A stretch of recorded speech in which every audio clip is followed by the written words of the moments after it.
Oh, what is going on here? I'm just so tired. Okay, so we got plastic straws apparently, and they are going into the floor, as in they have just been apparently drilled into the floor. Oh, hi, Mr. Cody. Great new studio space. Warmbo? Why? Wombo is just setting up a pipeline to get Wombo's corn cream from downstairs so that Wombo can have all the corn cream Wombo wants and not miss Cody's company. Pretty rude not to have corn cream in the new studio, you know? Wait, is corn cream? Why am I bothering with this? This is my desk. I have a receipt. It's somewhere. These plastic straws are blocking the shot in this weird way. Why don't you just get rid of them and also please leave forever? No need to be rude. Wombo has a permit. If Mr. Cody wants Wombo's pipeline gone, Mr. Cody needs to write to his congressman or get signatures or get on a podcast and read the signatures to a congressman. You think you have a permit to pump corn cream into the studio? Yep, pump it right on the floor. I'm getting the taser. Silly goat! You will never get anywhere with that kind of aggressive and violent attitude. Ha! You have 10 seconds. Protest used to be civil, you know. Wombo is gonna make some phone calls.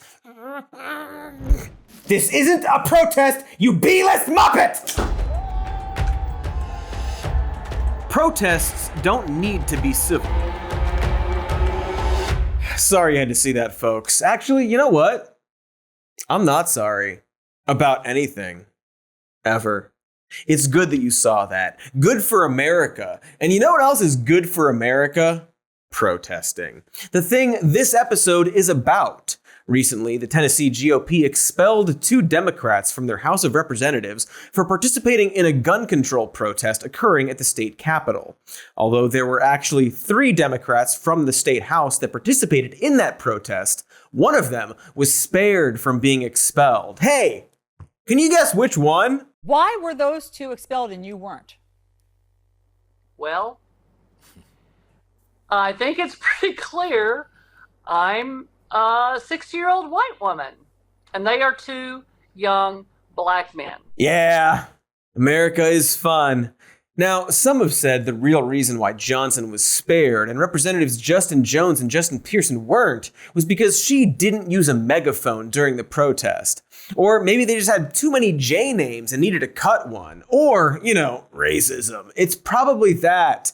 And even if that megaphone thing was true, that's still a bad reason. Sure, megaphones are disruptive, but they aren't destructive unless you count that one Simpsons gag. Surely, there has to be some other reasoning why the GOP members voted to expel those specific J's, but not the other J, right? I mean, besides the racism? Or the fact that they were specifically protesting their colleagues' inaction on gun control.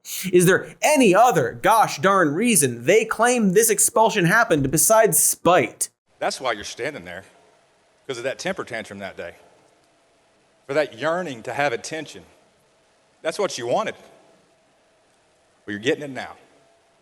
So I just advise you, if you want to conduct business in this house, file a bill. Be recognized, stand there and present it, and pass it. All you got to do is pass a bill. You see? All he had to do is pass a bill about gun control. In Tennessee, in a house that's over 70% Republican and plans to do absolutely nothing about gun violence. It's that simple, folks. And being a part of this protest is apparently just a temper tantrum for attention. Because good protests are the ones that get zero attention. Call me wacky balls McBeef, but this idea that change should exclusively come from within the system only works if that system also works.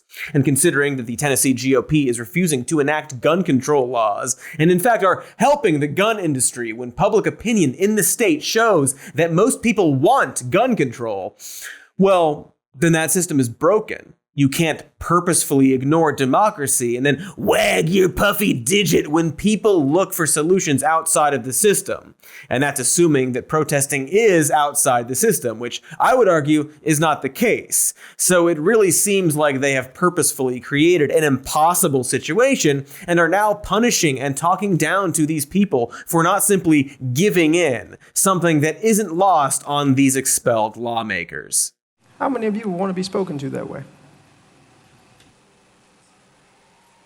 We're not talking about politics. We're not talking about even gun violence. How many of you would want to be spoken to that way? The reason that I believe the sponsor of this legislation, of this resolution, spoke that way is because he's comfortable doing it. Because there's a decorum that allows it. Pearson is right. It really seems like the Tennessee GOP are using this superficial idea of etiquette as a bludgeon, and it is superficial.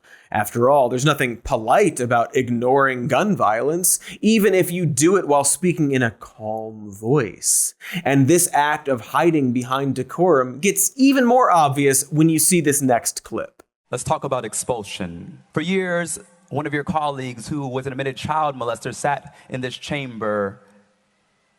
No expulsion. One member sits in this chamber who was found guilty of domestic violence. No expulsion. We had a former speaker sit in this chamber who is now under federal investigation. No expulsion. We have a member still under federal investigation. No expulsion. We had a member pee in another member's chair in this chamber. No expulsion. Right. It's hard to think this is about being polite and following proper decorum when they didn't care about Captain Piss Chair and Mr. Molester, titles that can accurately describe real events involving Republican Tennessee lawmakers. So it just feels like plain old bullshit, as does most finger-wagging from the GOP when it comes to these conversations about politeness. So this specific event is a pretty good microcosm of what we'll be talking about in this video. Luckily for Jones and Pearson, they were both ultimately reappointed.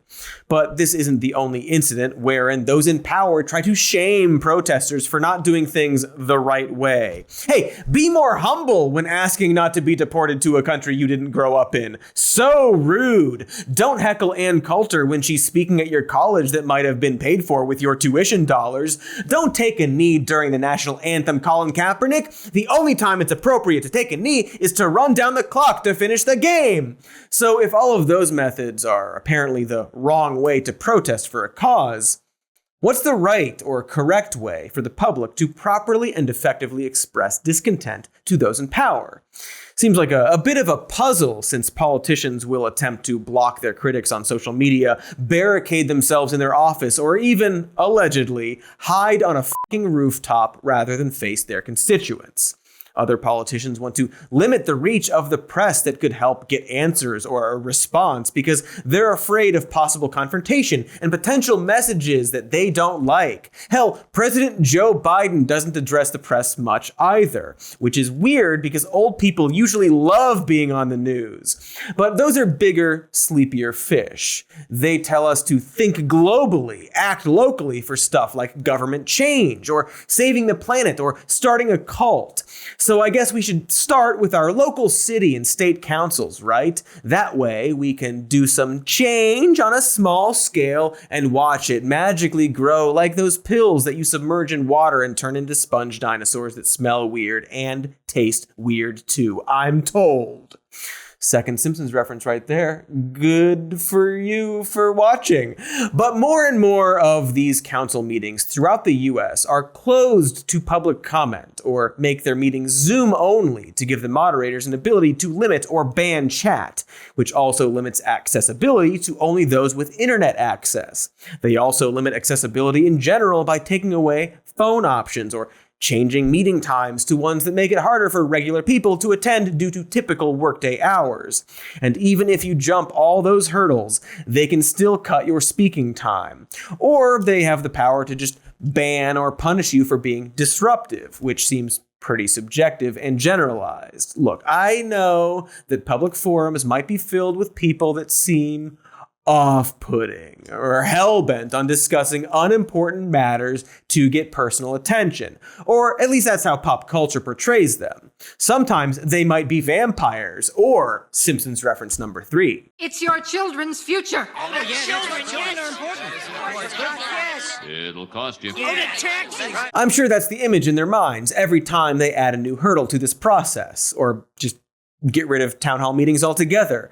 But now that this avenue has been kneecapped and ostracized, anyone looking to enact change is left with two possible choices.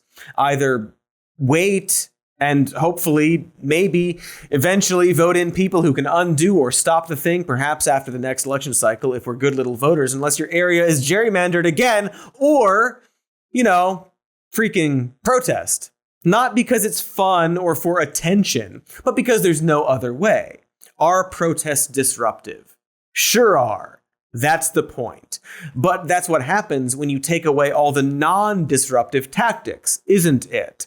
The bullhorn is all we have left, which of course makes it especially frustrating when they are now complaining about all the noise.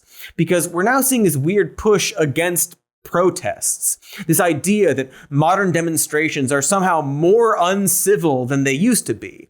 And while they tend to be the loudest, it's not just the right saying this. Even the people who believe in the causes will often claim that certain tactics will hurt the cause or create these weird moral lines about what is and isn't off limits. There seems to be this vague idea of the correct way to protest that's now bouncing around everyone's minds. And so this episode is going to explore that. After the break, we're going to talk about what the supposed rules are to protesting and figure out the, if any, so-called right way I see you down there. Oh, hi, Mr. Cody. Wombo is just rebuilding the corn cream pipeline so that Wombo and Cody and everyone else can get all the corn cream they need.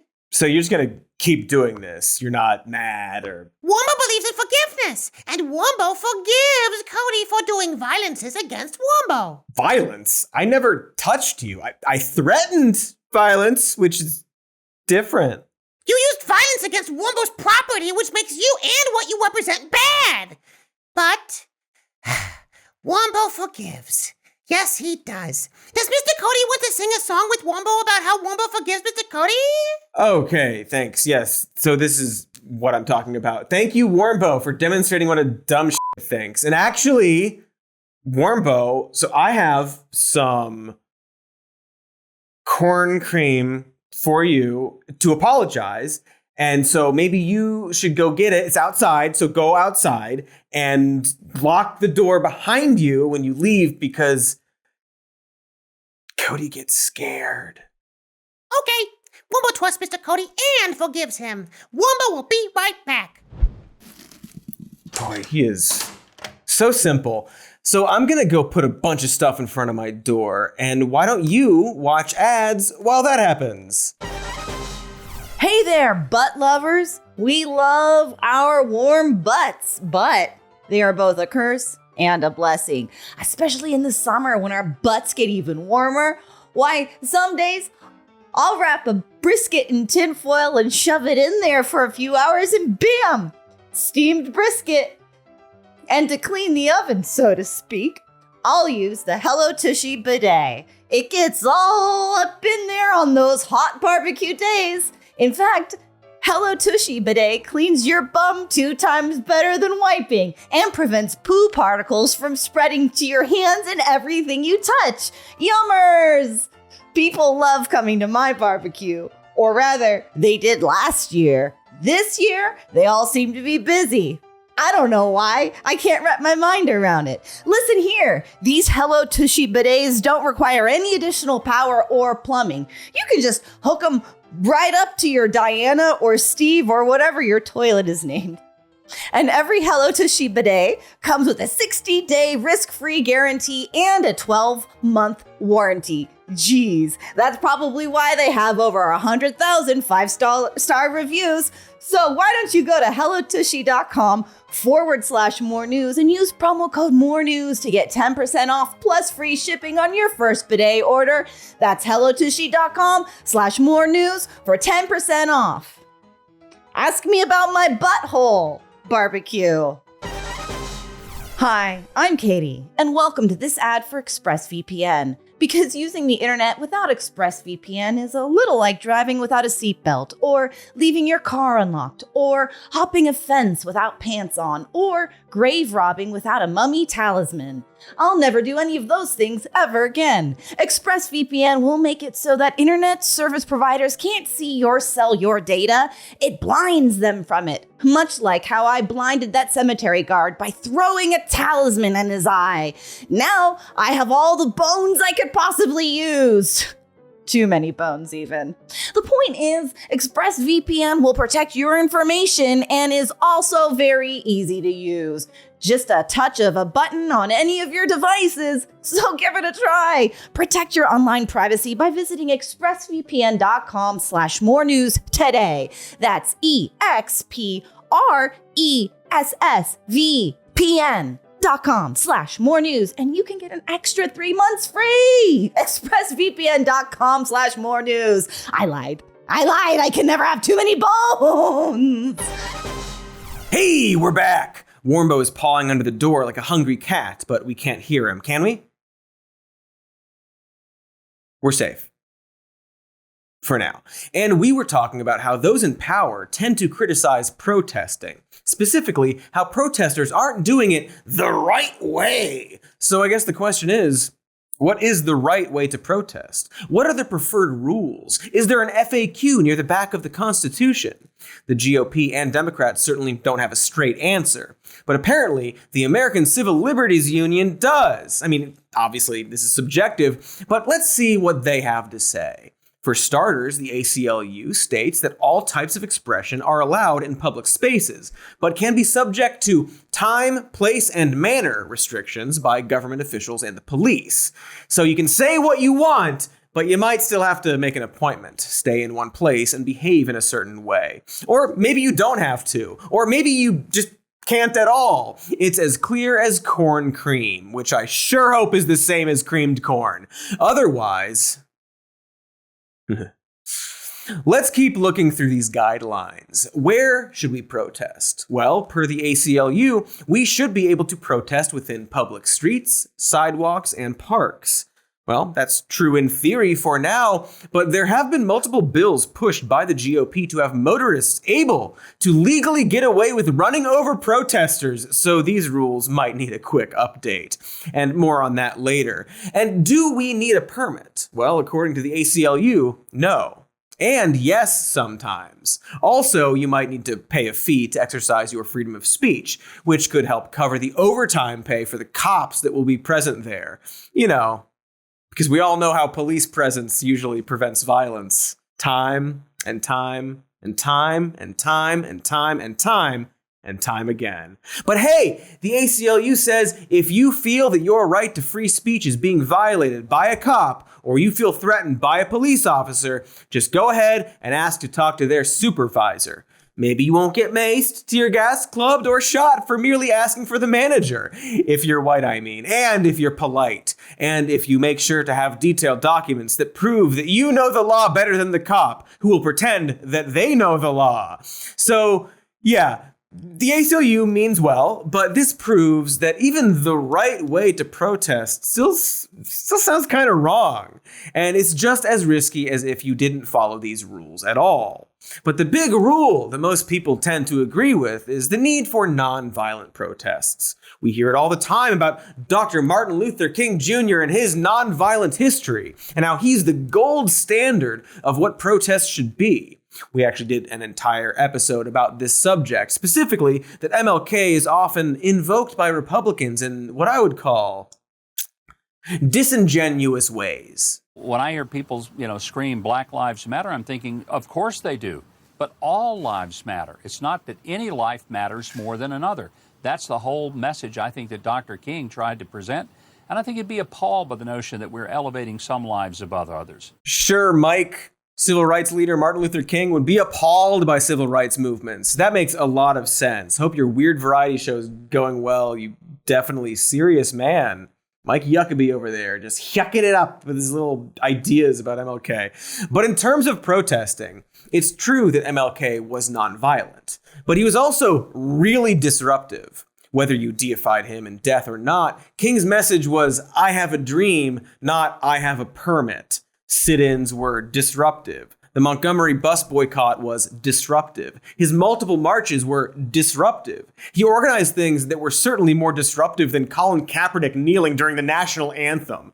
And of course, the people using his name always keep forgetting how King was vilified by the majority until he was assassinated. The ultimate cancellation.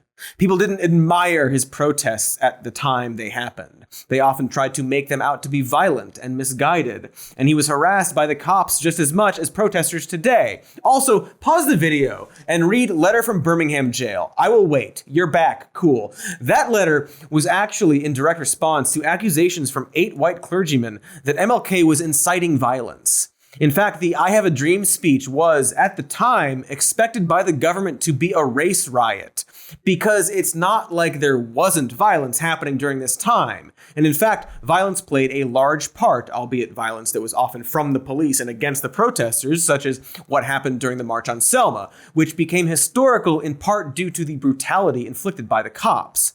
There were also the Harlem riots of 1964, which were a direct result of a cop shooting a black teenager. Wow, that sounds familiar, but surely I'm imagining things, or maybe they've solved this issue.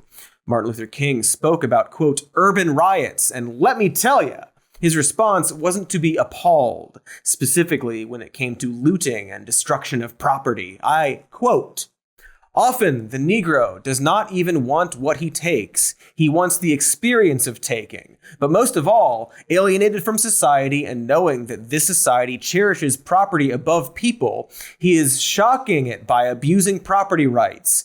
There are thus elements of emotional catharsis in the violent act. This may explain why most cities in which riots have occurred have not had a repetition, even though the causative conditions remain. It is also noteworthy that the amount of physical harm done to white people, other than police, is infinitesimal, and in Detroit, whites and Negroes looted in unity. Nothing brings people together quite like taking junk. Just like that Sublime song says. Or, Dr. Martin Luther King. But mostly Sublime, which in a lot of ways is the modern Martin Luther King, if 1996 is modern to you. On a similar note, there's a widely cited MLK quote where he accused Malcolm X of having done, and this is the quote, himself and our people a great disservice when it came to speaking about violence. Which it turns out is completely false, as in he literally did not say that, according to the transcript of the Playboy interview that originally came from.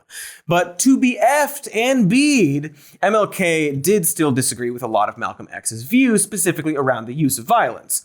But the point is that none of this is as clear-cut as anyone using Martin Luther King's words want it to be.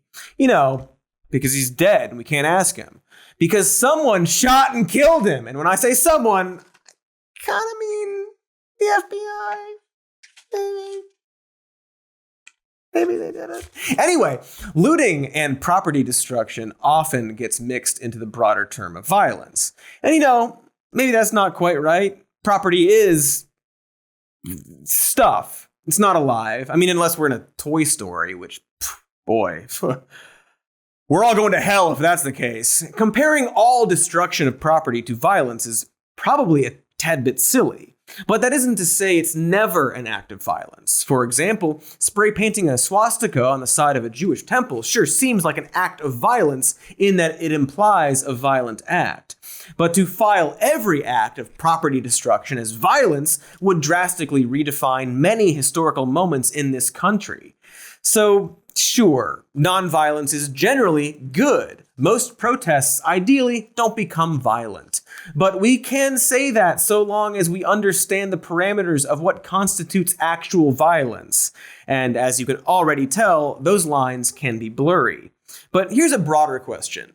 When we talk about defining nonviolence or what it means to be civil in a protest, doesn't it make sense to balance that against what the protest is actually about? Going back to the avenues of communication they have shut off, such as town halls, and combine that with political actions designed to limit human rights, and I'm not sure civility is an option at all. For example, pro-choice advocates gathering outside the homes of Supreme Court justices in the lead-up to their ruling on Roe v. Wade, which, spoiler alert, they overturned. This brought shamey, waggly fingers and shamey, waggly words from representatives on the right and the left. But now, seeing that they've put a map out of the Supreme Court justices' residences and their homes, like, are they encouraging open season on our Supreme Court justices? Like, what's going on here? Yeah. And we know that these protests can turn into riots overnight very quickly. These people are very angry, and I support the right to peaceful protests and the right to free speech and saying what you want to say, but we should be discouraging this. This can be a very dangerous situation. That was South Carolina Representative Nancy Mace, who was invited to discuss these protesters because her home was previously vandalized in 2021, supposedly by left-wing extremists. Or maybe she made it up and vandalized her own home, unconfirmed. Either way, it's just like some paint, a lot of middle school words, so excuse me while I don't get super upset or the vapors. But the idea of protesters literally knocking on these people's doors ruffled a lot of feathers. From Hannity to Democrat Dick Durbin, or D3 as he's called by nobody. What the f***?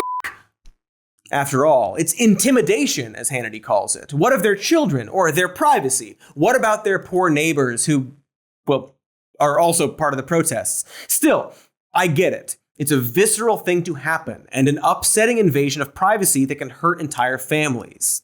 Like, forcing women to keep an unwanted pregnancy. Not to mention that at least one of these protests, specifically outside of Justice Samuel Alito's home, was done by the group Shut Down DC because they couldn't contact him at the Supreme Court. So, yeah, maybe having some line of communication or even a fucking suggestion box could have curbed things a smidge. But again, we're talking about human rights being decided by an unreachable and ridiculously small group of people who weren't even elected into their position. The fuck else are these protesters supposed to be doing? And ultimately, they're just outside of these homes expressing their discontent on public property.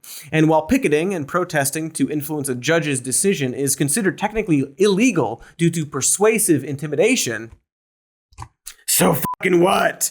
Again, there's no other option. And you know what's also technically illegal? All the actual crimes of actual assault and battery against actual people done by actual violent protesters at abortion clinics, which rose 128% since 2021. And the patients and doctors at those clinics don't have security detail like justices or politicians do. And if you're really concerned about property, you should see the shit they do to those clinics. Bombings, arson, fucking breaking in and stealing patient files. Seems like that's way more concerning than some two bad neighbors Simpsons graffiti shit. That is 4 Simpsons references. Give me my millennial card.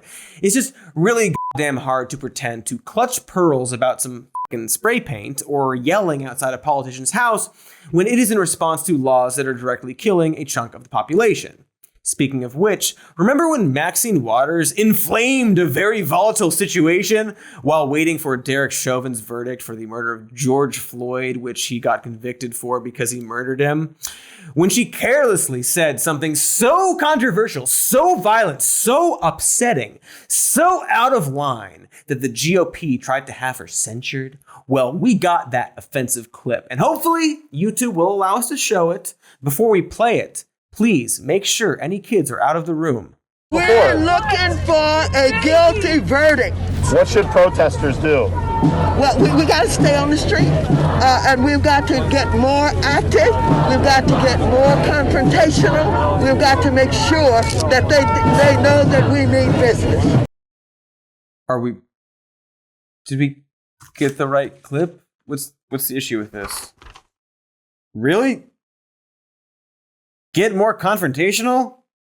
That's what the media ran with as an example of inciting violence? You think that's why there was violence during these protests? Because of what Maxine Waters said? Or, maybe all that other shit the cops did. Do we have a clip of that? Hey, you just hit that girl.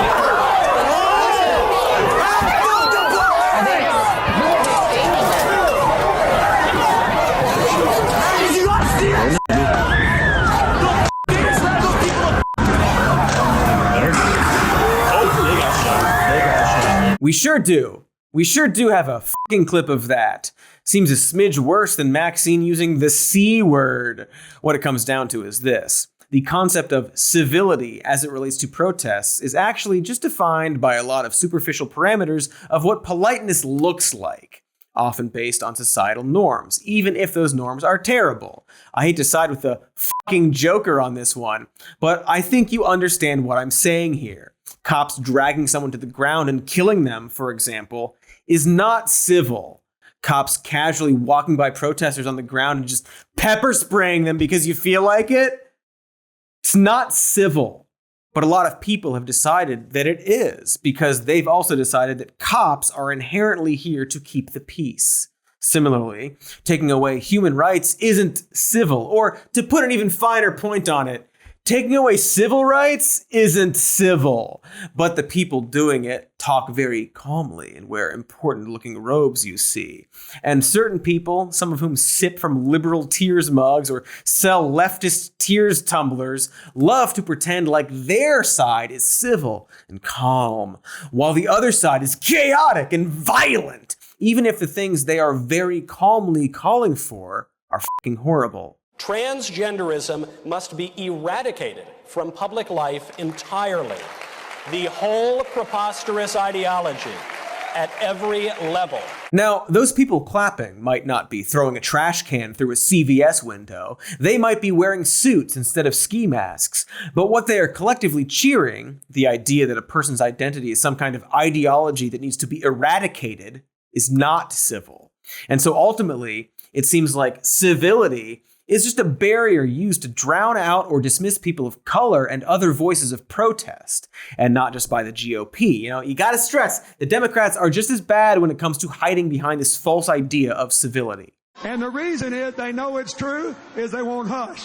When somebody won't hush and listen to you, that ain't democracy. They're afraid of the truth. Don't you be afraid of the truth. Don't you be afraid of the truth. Yeah, hush. Another light Batman reference for those who celebrate. Now, that was the former US president and alleged rapist Bill Clinton trying to handwave protesters criticizing his 1994 crime bill, which unfairly targeted black super predators. Children. That bill probably ruined a lot of lives and helped fuel a mass incarceration problem, as evidenced by Clinton himself admitting that. But counterpoint, hush. See, I would perhaps argue that the 1994 crime bill is actually less civil than some loud people at a speech, especially since our current President Biden not only helped make that bill, but also doubled down on it in his current administration.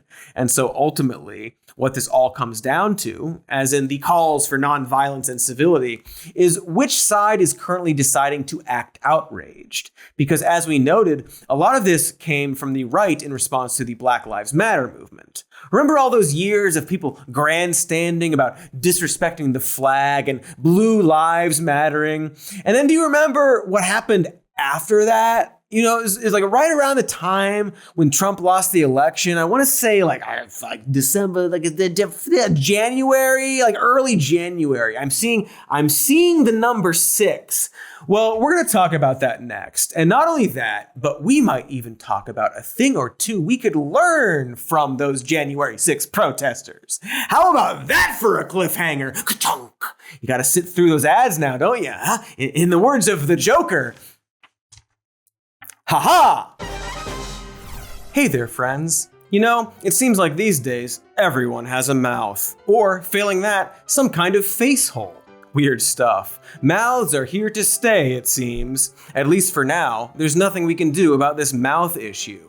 Might as well enjoy our mouths with a big glass of AG1. I gave AG1 a try because I wanted to give my mouth something healthy to please it. So when I drink AG1, I'm making sure my mouth doesn't do something I will regret. It's like a vitamin pill, you see. It helps with increased energy and gut health and has a bunch of nutrients. It makes me feel like my mouth has received what my mouth craves. In fact, my mouth demands it.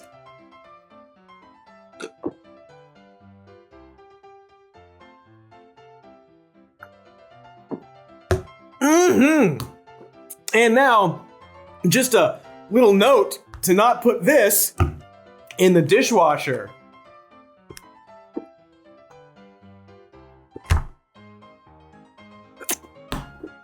Too much! Take that, mouth! You disaster of a hole! Sometimes, when I wake up, I'll catch my house trying to steal my wallet. So if you want to take ownership of your health, try AG1 and get a free 1-year supply of vitamin D and 5 free AG1 travel packs with your first purchase. Go to drinkag1.com/more news. That's drinkag1.com/more news. Check it out. Do it for your mouth, which we all have for now. Until we figure something else out. We're gonna figure it out. We're gonna figure out this mouth problem. I promise you. I promise you. Hey, so we're back, it seems. That's cool. Warmbo has been eerily quiet out there. Anyway, before the break, we spoke of how a lot of people on the right were balls deep in an appeal for civility and nonviolence that then went completely out the window the moment their weird, meaty president lost his election. It was one of those mask-off moments you normally only see in movies and TV, where the villain just goes bananas and whips out a gun when they could have easily just denied the accusations. Shout out to Alan Alda in Murder at 1600. Also, spoilers for Murder at 1600, a film I'm pretty sure I've referenced before and will reference again. Point is, the January 6th insurrection and the right-wing reaction to it was such a fantastic display of hypocrisy that it's weird they got away with it. Or maybe it's not weird, but should be weird. But one could argue that you could say the same thing about Democrats who ignored certain acts of destruction during other protests but were shocked by this event. That's certainly what the GOP would say, right? It's the back and forth we always play when it comes to these protests and riots. It's why there are examples of people calling for civility from both sides. And so we need to talk about this from a disgusting, nonpartisan standpoint, like some kind of fucking Warmbo. But just to be clear, the people who participated in the January 6th insurrection were misled by lies and clearly had more than just destroying property in mind. They were armed with weapons, with some of them facing gun charges. They chanted for and attempted the lynching of a fellow human being. Even if Mike Pence is a Lego man with bird shit-colored wicker basket hair, you still don't just run up and kill a guy. Diorite-ass hair. They were wrong, is my point. It's not a huge injustice that some of them are seeing jail time, although I would argue that the politicians who incited it should maybe be seeing bigger consequences. But fun thought exercise. Imagine if they weren't wrong. It's a big let's say, but imagine with your big throbbing brains that the 2020 presidential election was actually stolen. It wasn't. It absolutely was not. So I need you to enter a world of make-believe here. And in that world, Joe Biden teamed up with Italy and the Vatican to use military satellites to rig the election, as well as teamed with Dominion voting systems to use a computer algorithm designed by Hugo Chavez to shift votes on top of widespread voter fraud, I guess as a redundancy to the communist/Pope caper, to steal the 2020 election so that he and a non-US citizen can continue a deep state control of the nation, featuring, but not limited to, faking the assassination of Osama bin Laden, murdering a Supreme Court justice, enabling a vast pedophile and baby-eating cabal, delaying the resurrection of JFK Jr., who would reinstate Trump, who in turn is a secret genius, single-handedly attempting to take down a vast and evil conspiracy, only to be thwarted by his own VP. And all of that was done by this guy. Well, yeah, and shucks, if all those things actually happened, storming the Capitol wouldn't be all that outrageous of a response, would it? But of course, in this pretend world, the rioters were actually Antifa, but also not Antifa, and actually peaceful. We're going to get insight with footage that shows you what was actually happening inside the Capitol.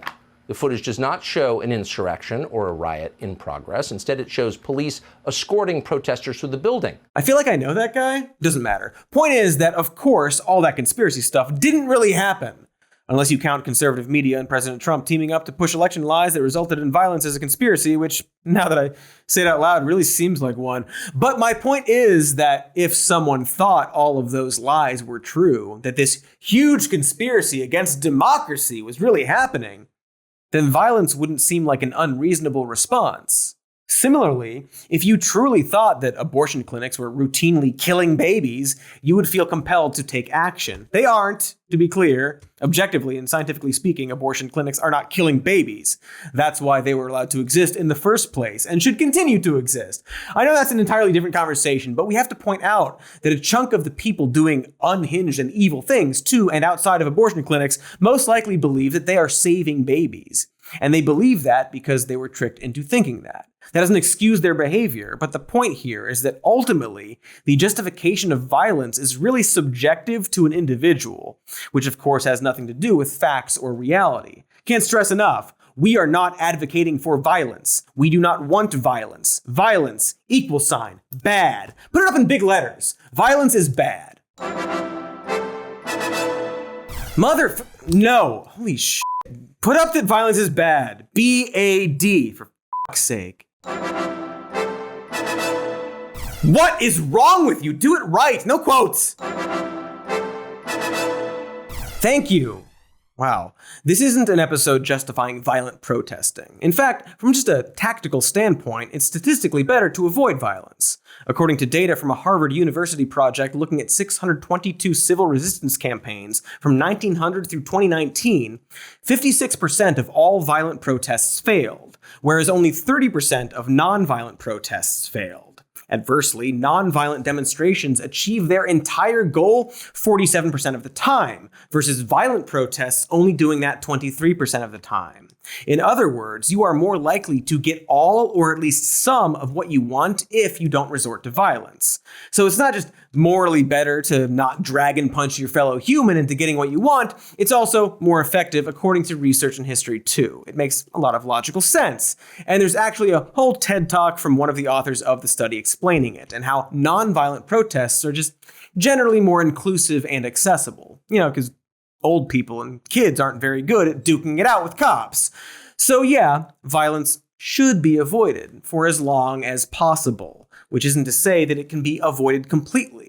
For example, founding America sure got violent, I hear. It of course depends. And that's ultimately the point I'm trying to make with all of this. That protests and talking about them are above all else extremely messy and dependent on a lot of variables, including what is being protested and the validity of the cause. And so to act like there's a rule book or a polite way to protest is bullshit. Protesting shouldn't be polite. In fact, it needs to be disruptive and rude, like Poochie. That's the whole point. Marching in the streets to obscure normal day-to-day traffic, picketing in front of a building to make people going in or out uncomfortable, and yes, sometimes even damaging property to put a damper on commerce is how to get attention and be considered seriously when there is no other method left to move for change. And sometimes people will think it's not worth it. People will think the cause is bad or wrong. For example, any protest around anti-mask or anti-vaccine misinformation sure seems like a waste of everyone's time. It's frustrating to see a disruption over something that you think is objectively pointless or silly. But by making up rules and finger-wagging on the right and wrong ways to protest, the people in power don't have to address the why of the protest. Having this back and forth over civility really works for them, you know? They would rather have a proxy war over the tactics because it distracts and shields them from addressing the actual change being brought up by the protest itself. So instead of making laws about the thing being protested, they get to make laws about this instead. The proposed Missouri bill would allow drivers to hit protesters blocking roadways. It's igniting controversy over what would be considered a threat to that driver. Fucking nightmare shit. That bill, thankfully, did not pass. But it's not the only law like it, or only example of a politician bravely standing up to support blatant murderers. In fact, along with this newfound lust for vehicular homicide, lawmakers have passed or tried to pass laws designed to make it nearly illegal to have any kind of protest. Arizona tried, but failed, to make it legal for cops to arrest and seize the assets of anyone attending a demonstration that resulted in and property destruction. But in Louisiana, they succeeded in making organizers of protests legally liable for anything that happens during that protest. Tennessee, South Dakota, Texas, and Iowa have greatly increased punishments and fines for anyone blocking traffic. South Dakota has also gone after pipeline protests, passing a law that would limit demonstrations to less than 20 people on public lands. Los Angeles has made it illegal to protest within 300 feet of a targeted residence. In Oklahoma, you could face 10 years in prison or a $100,000 fine if you trespass and tamper with critical infrastructure, however the hell they define that. Additionally, any organization associated with the trespass could pay up to $1 million. There are in fact 3 states that made efforts to enact harsher penalties for protesting fossil fuel companies. In Oregon, one lawmaker tried to force schools to expel students who were involved in a riot. Another in Missouri tried to make masks at protests illegal. Florida has literally created a new type of crime around protesting that they are calling mob intimidation that would come with no bail and harsher punishments. And in fucking Michigan, the sneakiest little state, they actually tried to pass a bill fining $1,000 a day for the crime of illegal picketing. Not rioting, not destruction, but holding a fucking sign. So much work put into tamping down protesting, as opposed to listening to what the protesters say. This is the end result of the civility debate, a horrifying conclusion somehow justified through a funhouse of twisted logic around pearl clutching and bipartisan finger wagging. These ghouls mind-fucked America so hard that they managed to convince people that it was good and right to plow over and shoot protesters rather than be inconvenienced by them. This is somehow the moral high ground because a group of people dared to disrupt everyday society. That's the actual violence. That's the lack of civility. That's the shit we actually need to moralize. So perhaps instead of trying to make rules about how to protest, there should be rules about how to react to protests. You know, step 1. Was there another way to reach the people in power? If not, maybe we should fix that. Step 2, is what they're protesting based on factual information? If not, maybe we should look at who is spreading that misinformation. Step 3, is their response to the problem proportional? If not, maybe it's okay to be critical of the movement, but not in a way that dismisses or belittles the movement. And so on. I don't know, just some ideas pounded out of my skull pillow. It seems better than making it legal to run them over. Oh, hi! What did I miss?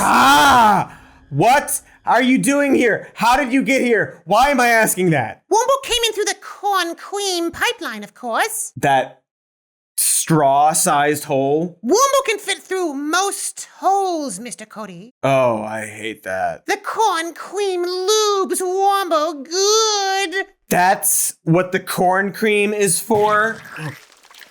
God, what is all that? Uh-oh! The corn cream pipeline burst! Now Mr. Cody will be lubed like Wombo. Oh, looks like everything resolved itself then. God, it's really filling up. Look on the bright side, Mr. Cody. This creamed corn doesn't taste like creamed crap. And that's number 6. Bye, everybody.